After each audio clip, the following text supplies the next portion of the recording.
દેવ ઉઠી એકાદશીએ ઠેર ઠેર તુલસી વિવાહનું આયોજન કરવામાં આવ્યું છે.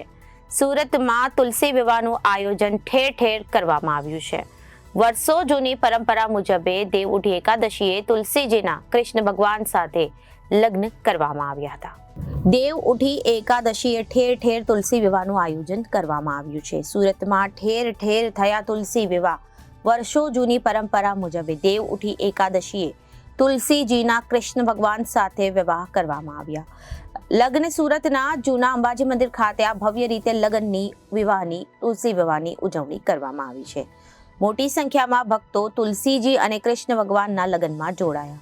ભક્તોએ વરપક્ષ અને કન્યા પક્ષમાં જોડાઈ ભગવાનના તુલસીજી સાથે વિધિવત કૃષ્ણજીના લગ્ન કરાવ્યા. તુલસી વિવાહ બાદ લગ્નના મુહૂર્તોની શુભ શરૂઆત કરવામાં આવી.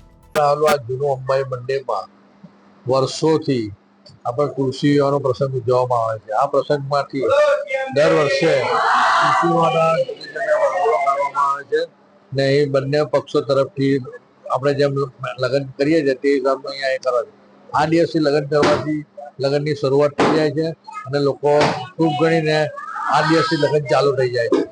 અહીં વર્ષોથી આ પ્રથા ચાલવામાં આવે છે અને લોકો હજારોની સંખ્યામાં દર્શન કરે છે, માતાજી પાસે આશીર્વાદ લે છે અને પોતાના શુભ કાર્ય શરૂ કરે છે.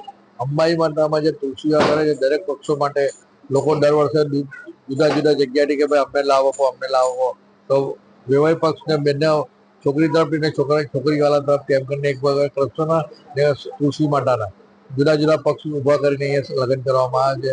આ વર્ષે પ્રસોથી કરવામાં ને આજે તમે જોવો છો કે આ પ્રથાથી લોકોના એટલા શુભ કામો થાય છે.